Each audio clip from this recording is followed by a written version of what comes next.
Hello, my name is Ryan McGrath from aimClear, and I am here today at SES Chicago with Ann Kennedy, International Search Strategist and author, to ask her a few questions about what she'll be speaking about this year.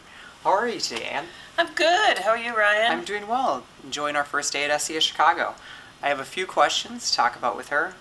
You'll be speaking twice at SES Chicago this year on schema and search and the best practices of reaching a global audience, as well as moderating. How do you stay on top of the latest industry news as they relate to your area of expertise? Oh my goodness. I attend a lot of conferences, get a lot of good information there, talk to a lot of people, and I read a lot of blogs, like aimClear. That's great.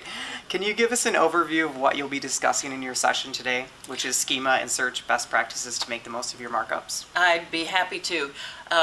This is a brand new presentation for me. I am not, don't generally speak on things this geeky unless they're international geeky. But the schema presentation, I have been an evangelist for schema for years, and I am concerned that it is greatly underutilized because people are afraid of it.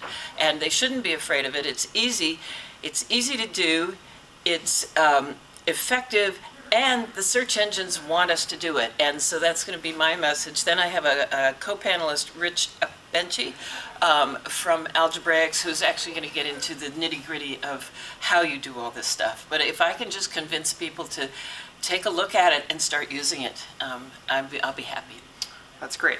What would you say is the #1 mistake you see when it comes to how websites practice schema markups? Not doing it. There you Exactly. go. That's the #1 mistake.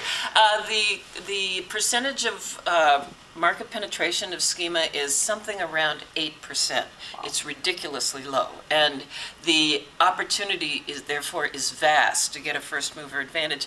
I was talking to Dwayne Forrester months ago at Bing, Bing Webmaster Tools, and I said, well, he had commented that it costs Bing 1 penny for every crawl they do. Now that's a lot of pennies and a lot of resources. So I said, well, what do you think about Google?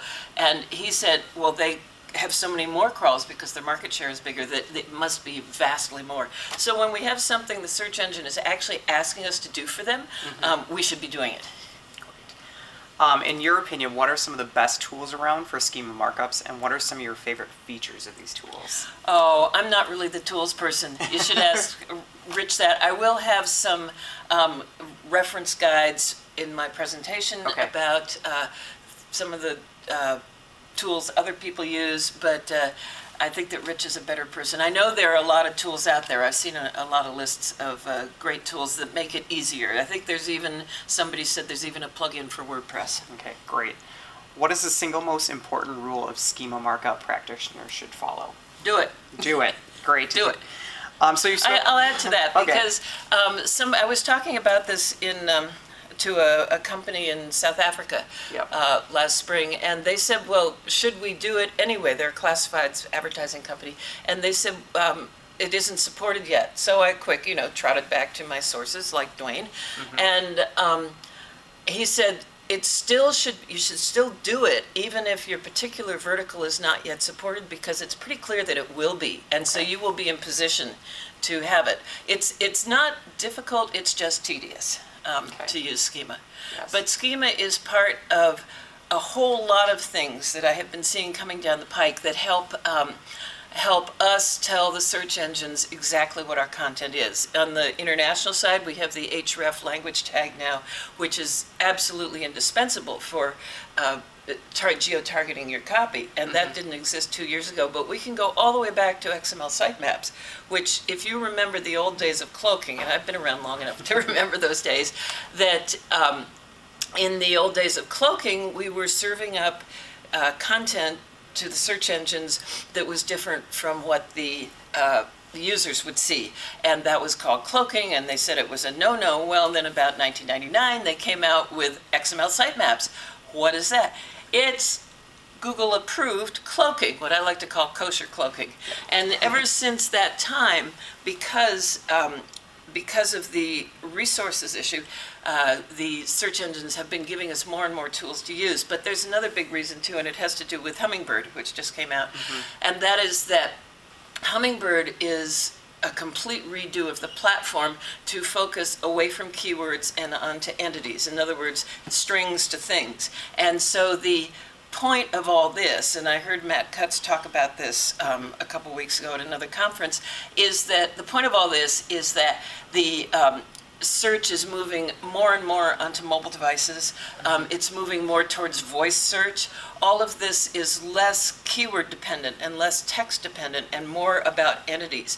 And all of these markup issues are ways that we can identify our entities for the search engines. And while it doesn't directly affect rankings, I am positive that they will reward us with visibility if we help them out. So you've spoken at SES Chicago every year since it was first here, held in 2003. So we're on our 10-year anniversary. So what are some of the biggest changes at SES Chicago over the years that you've seen? The biggest changes, I think, has been the focus into the packaged goods industry, and this is something that Mike Green has been driving. Wherever we go with an SES, we look at what the predominant industries in the area are, and we try and develop content for that. Yep. I am on the advisory board of SES, and I have been since that was formed as well. I think I'm in my 5th or 6th term now. But the idea that at Chicago is to focus more on the companies that would interest the companies that are headquartered here. Perfect, great. Well, thank you for taking the time to meet with us today, Anne. It was a really great pleasure to meet you and speak with you, and we'll see you around at the conference. For all of you watching at home, stay tuned and as we share continued coverage from SES Chicago.